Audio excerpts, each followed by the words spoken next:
Monsieur, ne touchez pas cette nourriture, elle est empoisonnée. Empoisonné, comment le sais-tu? Je l'ai entendu. La villa de Jean-Pierre Mbarga à Bonapriso brillait comme un diamant au-dessus du fleuve Wouri cette nuit-là. 22 heures. Le milliardaire, costume encore sur lui, cravate desserrée, venait de signer le plus gros contrat de sa vie. 180 milliards de francs, CFA, avec une multinationale chinoise pour construire le nouveau port en eau profonde. Champagne ouvert, mais il avait demandé à dîner seul. Il voulait savourer ça en silence. Sur la table en verre, le chef avait posé son plat préféré, un poulet DG royal, riz parfumé, sauce aux crevettes et légumes frais. L'odeur montait, chaude, épicée, familière. Jean-Pierre sourit, prit la fourchette, piqua un morceau de poulet bien doré. C'est à ce moment précis qu'une petite silhouette apparut dans l'ombre de la porte. Une fillette de 9 ans, pieds nus, robe bleue usée, les yeux grands comme la peur elle-même. Amina, la fille de la femme de ménage. Elle s'approcha sans bruit, se glissa entre la table et lui, et murmura d'une voix tremblante mais claire: « Monsieur, ne touchez pas cette nourriture, elle est empoisonnée. » Jean-Pierre se figea, fourchette en l'air. Il crut avoir mal entendu. « Quoi ?»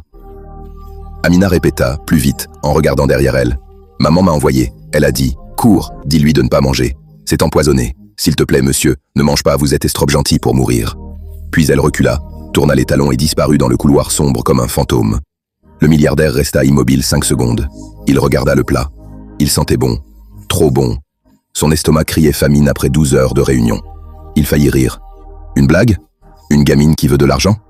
Il reposa la fourchette, se leva, appela: « Aminatou !» Pas de réponse. La femme de ménage n'était pas là. Étrange. Elle finissait toujours à 21 heures. Il marcha jusqu'à la cuisine.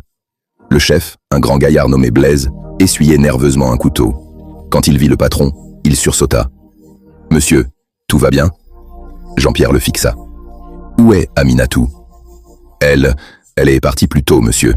Sa fille était malade, je crois. » Mensonge. Jean-Pierre le sentit dans sa voix. Il revint dans la salle à manger, regarda le plat. Son téléphone sonna. C'était son directeur financier, excité. « Patron, les actions ont grimpé de 12% après l'annonce du contrat. On est intouchable. » Jean-Pierre raccrocha. Intouchable. Le mot résonna bizarrement. Il prit le plat, le renifla encore. Puis il fit quelque chose qu'il n'avait jamais fait. Il appela son chien de garde, un gros berger allemand nommé King. Il jeta un morceau de poulet par terre. King le dévora en 2 secondes, et 10 secondes plus tard, il se mit à trembler, à vomir, à se tordre. Il mourut en moins d'1 minute, les yeux grands ouverts, la langue bleue. Jean-Pierre Mbarga, l'homme qui faisait trembler Douala, sentit ses jambes fléchir. Il s'assit lourdement. La petite fille n'avait pas menti. Quelqu'un voulait le tuer. Ce soir, chez lui, et la seule personne qui l'avait averti était une enfant de 9 ans. Jean-Pierre ne cria pas, il ne paniqua pas. Il fit ce qu'il faisait toujours dans les crises, il pensa en homme d'affaires. Il appela d'abord son chauffeur de confiance, Eric, et lui ordonna de boucler la villa. Personne n'entre, personne ne sort. Puis il monta au 1er étage, dans la petite chambre de service où dormait parfois Aminatou quand elle finissait tard. La porte était entr'ouverte. À l'intérieur, la femme de ménage était assise sur le lit, les mains sur le visage, en train de pleurer silencieusement. Amina était blottie contre elle, encore en robe bleue. Quand elles le virent, les deux sursautèrent. Jean-Pierre ferma la porte derrière lui. Sa voix était calme, mais glaciale. « Explique-moi, maintenant. » Aminatou leva les yeux. Elle avait 42 ans, mais ce soir elle en paraissait 60. Elle parla d'une voix cassée. « Monsieur, je travaille chez vous depuis 8 ans. Je vous ai vu construire tout ça. Je vous ai vu devenir riche, mais je vous ai aussi vu devenir dur. Pourtant, je n'ai jamais rien dit. Ce soir, j'ai vu Blaise, le chef, dans la réserve. Il parlait au téléphone. Il disait « Le poison est dans le poulet DG, comme convenu. Il va manger dans 30 minutes. Après, on appelle la presse. Crise cardiaque. » Jean-Pierre sentit son sang se glacer. Qui l'a payé?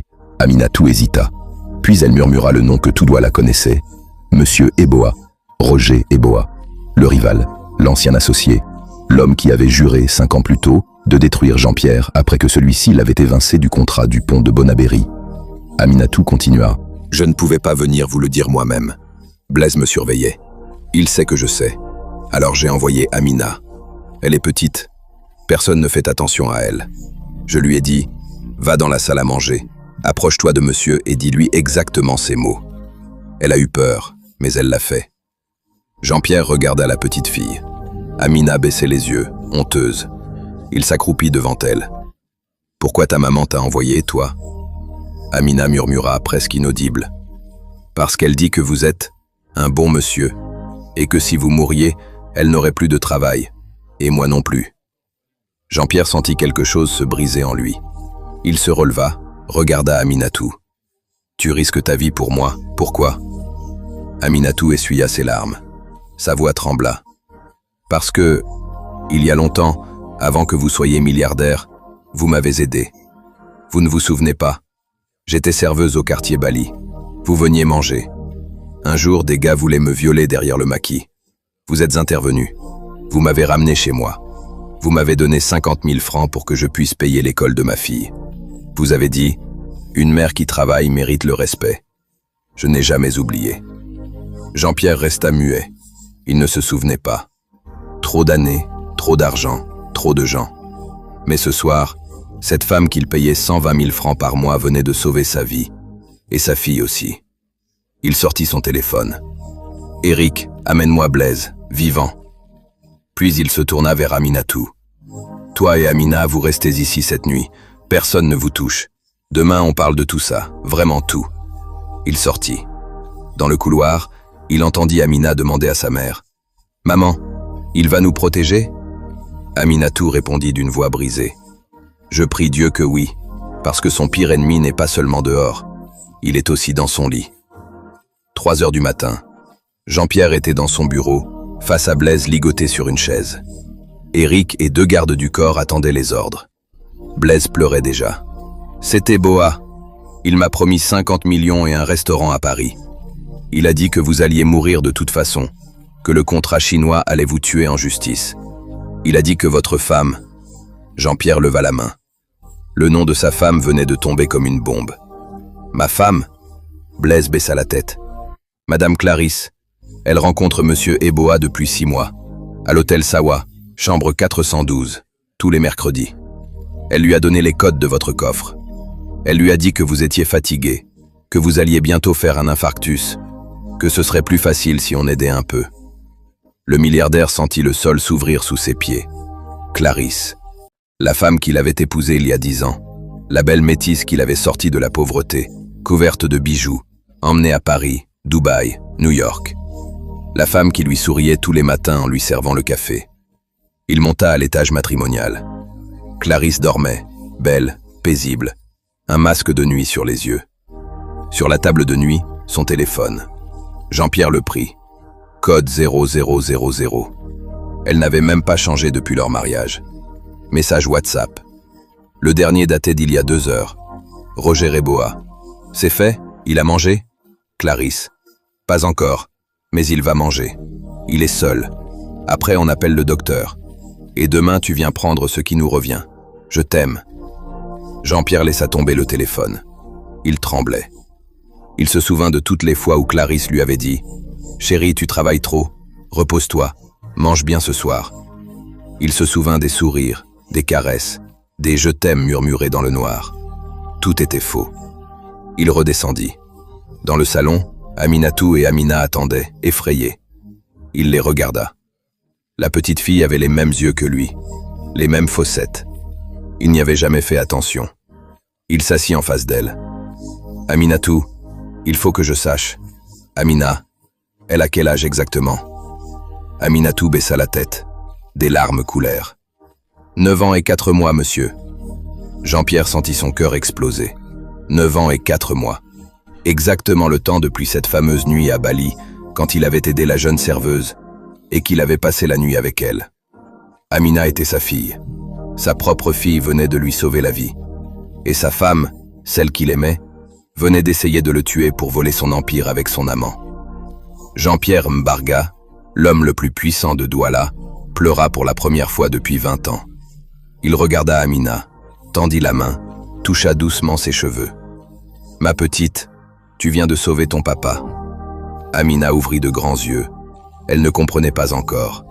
Mais Aminatou, elle, comprit. Elle se mit à genoux.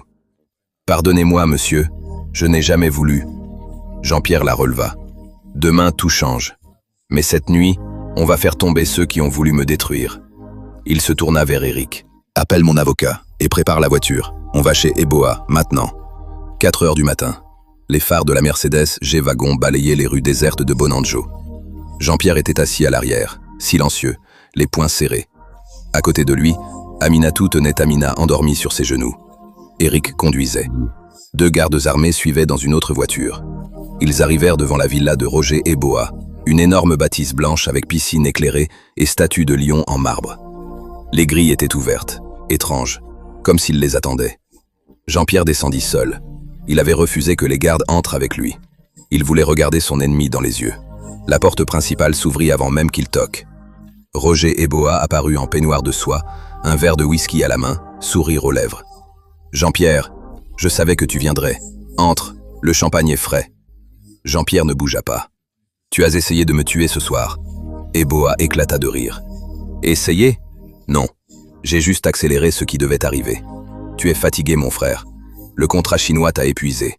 Un petit infarctus. Personne n'aurait posé de questions. » Il fit un pas en arrière et laissa la porte grande ouverte.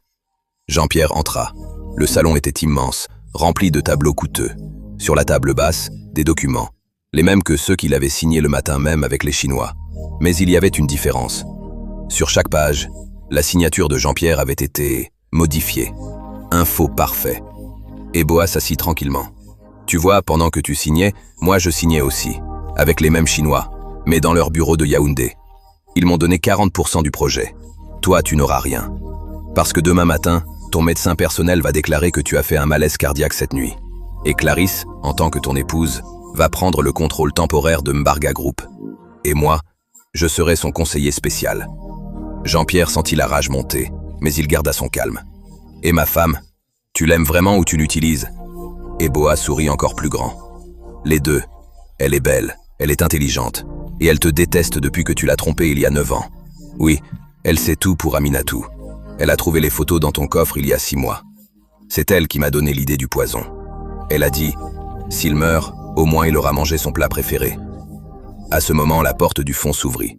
Clarisse apparut, en robe de chambre rouge, les cheveux défaits, les yeux rouges d'avoir pleuré. Elle regarda Jean-Pierre sans baisser le regard. « Tu as couché avec ma femme de ménage pendant que j'étais enceinte de notre fils. Tu m'as menti pendant 9 ans. Tu m'as traité comme une princesse devant les caméras, mais tu m'as humilié en silence. Alors oui, j'ai voulu te tuer. » Jean-Pierre sentit le sol trembler sous ses pieds. Il ne savait même pas qu'elle était au courant. Clarisse continua. « Mais ce soir, quand j'ai vu que la petite était venue te prévenir, j'ai compris que Dieu ne voulait pas que tu meures. Pas comme ça. » Elle sortit une clé USB de sa poche et la lança à Jean-Pierre. « Tout est là. Les faux contrats, les virements à Blaise, les messages. Prends-la et pars. Je ne veux plus de sang. Mais je veux le divorce et la moitié de tout. Sinon, demain, je raconte tout à la presse. Le milliardaire qui a un enfant caché avec sa domestique. » Et Boa se leva, furieux. « Clarisse, tu es folle !» Elle le regarda froidement. « Toi et moi, c'est fini aussi. Tu m'as promis l'amour, tu m'as donné la vengeance. J'en ai assez. » Jean-Pierre prit la clé USB. Il regarda son ex-femme, celle qu'il avait aimée, celle qui venait de le trahir et de le sauver en même temps. Il murmura, « Tu aurais vraiment laissé Amina grandir sans père ?» Clarisse baissa les yeux pour la première fois. « Non, c'est pour ça que je te donne cette clé. Pars maintenant. Demain, on parle comme des adultes. » Jean-Pierre recula vers la porte. Avant de sortir, il se tourna vers Eboa. « Le contrat chinois est mort. Demain, je vais chez les Chinois avec la vérité. Et toi, tu vas tomber. » Il sortit dans la nuit. Derrière lui, il entendit Eboa hurler sur Clarisse. La guerre venait de changer de camp. 7 heures du matin, siège de Mbarga Group, quartier Aqua. La salle du conseil était pleine. 17 actionnaires, tous des hommes puissants de Douala, banquiers, hommes politiques, importateurs. Ils avaient été convoqués en urgence par Jean-Pierre. Il entra, costume impeccable, mais les yeux rouges de fatigue. Aminatou et Amina étaient restés à la villa, protégés. Clarisse n'était pas là, pas encore. Il posa la clé USB sur la table et alluma le projecteur. « Messieurs, hier soir, quelqu'un a essayé de m'empoisonner. » Silence de mort.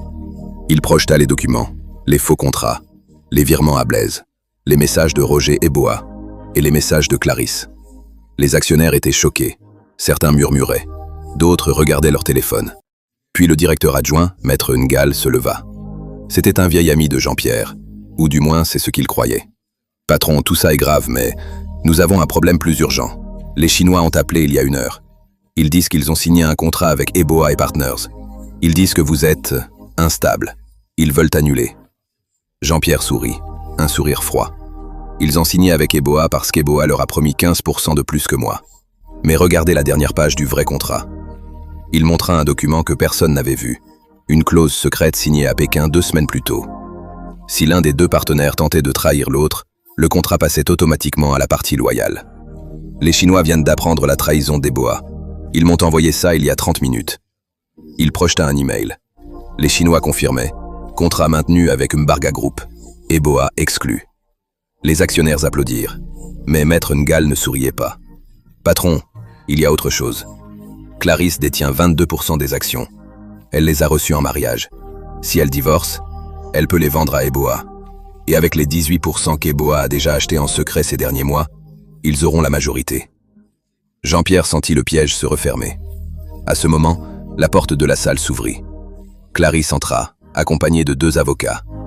Elle était habillée en tailleur blanc, classe, froide. Elle s'assit en face de Jean-Pierre.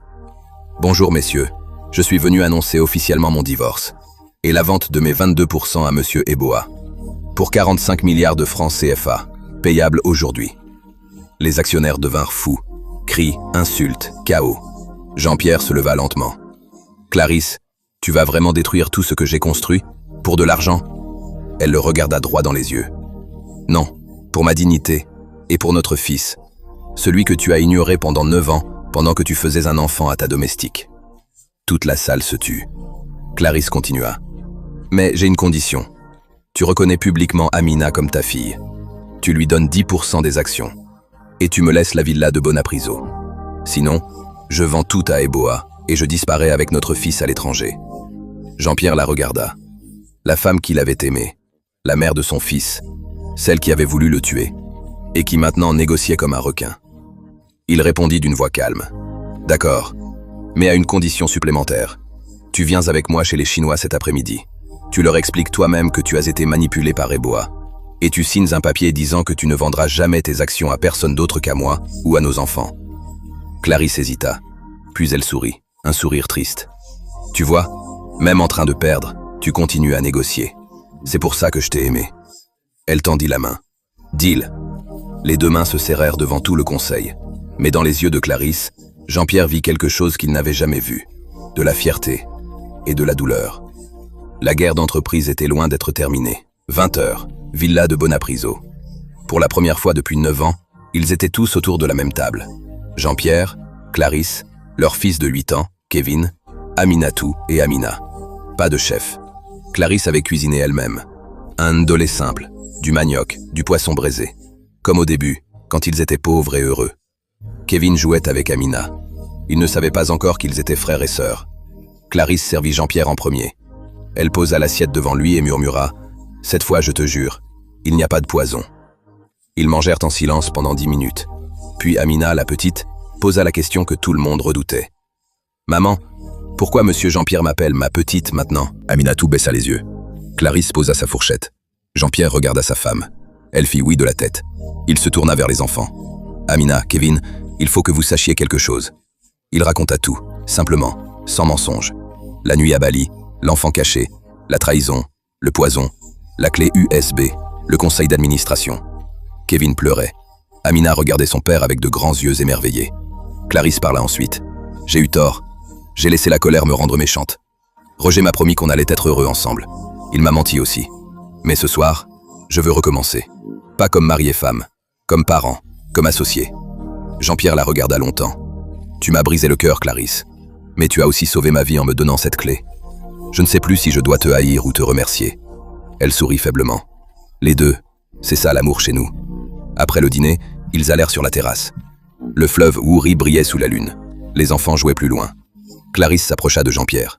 « J'ai appelé Eboa cet après-midi. Je lui ai dit que le deal était annulé. Il a menacé de tout révéler à la presse. Demain matin, les journaux vont parler de nous. » Jean-Pierre prit sa main. Pour la première fois depuis des années, il la toucha sans colère. « Alors on va leur donner une autre histoire. Celle d'un homme qui a failli mourir et qui a retrouvé sa famille grâce à une petite fille de 9 ans. » Clarisse posa sa tête sur son épaule. « Tu sais ce qui est le plus fou? J'ai voulu te tuer. Mais c'est ta fille cachée qui m'a rappelé pourquoi je t'avais aimé au début. Parce que tu protèges les faibles.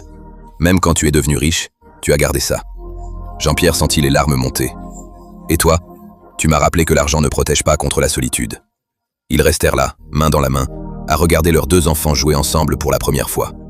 Derrière eux, Aminatou les observait en silence. Elle souriait. Elle savait que sa place n'était plus dans l'ombre. La nuit était calme. Mais demain, la tempête allait éclater dans tous les journaux de Douala. 9 h du matin, le siège de Mbarga Group était assiégé. Des journalistes partout. CRTV, Équateur TV, Canal 2, même des chaînes françaises. Les titres tournaient déjà sur les réseaux. Tentative d'empoisonnement du milliardaire Mbarga. Son épouse et son rival dans le complot. Jean-Pierre sortit de l'ascenseur au 12e étage, costume noir, cravate rouge, sang. À ses côtés, Clarisse en tailleur blanc, Aminatou en boubou traditionnel bleu, et les 2 enfants qui se tenaient la main. Kevin et Amina. Frères et sœurs pour la première fois au grand jour. La salle de presse était pleine. Micro, caméra, flash. Au premier rang, Roger Eboa, sourire crispé, accompagné de 2 avocats. Jean-Pierre prit le micro. Sa voix était calme, mais chaque mot pesait une tonne. Hier soir, quelqu'un a mis du cyanure dans mon dîner. Ce quelqu'un, c'était mon ancien associé, et ma femme. Toute la salle explosa. Cris, questions, téléphone qui filme. Il leva la main. Silence. Mais la personne qui m'a sauvé, c'est cette petite fille de 9 ans. Ma fille, Amina. Il fit signe à Amina d'avancer. La petite, timide, s'approcha du micro. Elle parla d'une voix claire, presque enfantine. J'ai eu peur, mais maman a dit que monsieur Jean-Pierre était gentil, alors j'ai couru. Les journalistes étaient muets. Certains avaient les larmes aux yeux. Clarisse s'avança ensuite. Elle regarda la caméra droit dans les yeux. J'ai trahi l'homme que j'aimais. J'ai voulu le tuer par colère et par jalousie. Roger Eboa m'a manipulé. Il m'a promis l'amour. Il m'a donné la haine. Aujourd'hui, je demande pardon à mon mari, à mes enfants et à Aminatou. Elle se tourna vers la femme de ménage, s'agenouilla devant elle, devant tout le monde, et dit « Merci d'avoir sauvé l'homme que j'ai failli détruire. » Aminatou pleurait. Elle releva Clarisse et la serra dans ses bras. 2 femmes, 2 mères, devant les caméras de tout le pays. Roger Eboa se leva, furieux. Il cria « C'est du cinéma, il a falsifié les preuves. Les Chinois sont avec moi. » Jean-Pierre sourit. Il projeta sur l'écran géant l'email reçu à 7h30 du matin. Les Chinois annulaient tout contrat avec Eboa et doublaient leur investissement chez Mbarga Group. Signature officielle. Puis il montra la clé USB. Tous les messages, tous les virements, tous les faux. Eboa devint blanc. Il recula. 2 policiers entrèrent par la porte du fond. Mandat d'arrêt pour tentative de meurtre. Avant qu'on emmène, Eboa regarda Jean-Pierre une dernière fois et murmura « Tu as gagné, mais tu as perdu ta femme pour toujours. » Jean-Pierre répondit simplement « Non, j'ai retrouvé ma famille. » Les flashs crépitèrent. Amina courut vers son père et se jeta dans ses bras. Kevin les rejoignit. Clarisse les regarda, les larmes coulant sur ses joues. Pour la première fois depuis 9 ans, elle souriait vraiment. Ce soir-là, les titres changèrent. La petite fille qui a sauvé son père milliardaire. Réconciliation historique à Douala. 6 mois plus tard, la villa de Bonapriso n'avait plus de gardes armés 24 heures sur 24. Elle avait maintenant un grand jardin où Kevin et Amina jouaient au foot tous les soirs. Aminatou n'était plus femme de ménage. Elle était directrice de la fondation Mbarga pour les enfants des employés. Clarisse avait gardé la villa, mais elle vivait maintenant dans une maison plus modeste à Bonamoussadi. Elle dirigeait le service social de l'entreprise. Jean-Pierre, lui, avait changé. Il arrivait tous les matins au bureau à 8 h, pas à 6 h. Il déjeunait avec ses enfants 2 fois par semaine. Et chaque vendredi soir, il allait manger d'une dolée chez Aminatou, dans le quartier Bali, là où tout avait commencé. Un soir, sur la terrasse, Amina lui demanda « Papa, c'est quoi la leçon alors ?» Jean-Pierre sourit, les yeux brillants. « La leçon, ma chérie, c'est celle-ci. Ne méprise jamais les petites mains qui te servent tous les jours. La femme de ménage, le gardien, le chauffeur. Ils voient tout, ils savent tout. Et un jour, c'est peut-être l'un d'eux qui te sauvera la vie. Ne laisse jamais l'argent te faire oublier que tu es humain. Parce que quand tout s'écroule, ce ne sont pas tes milliards qui viendront te tenir la main à l'hôpital. Ce sont les gens que tu as aimés ou que tu as trahis. Et surtout, la famille n'est pas celle qui porte le même nom sur le papier. C'est celle qui choisit de rester quand tout le monde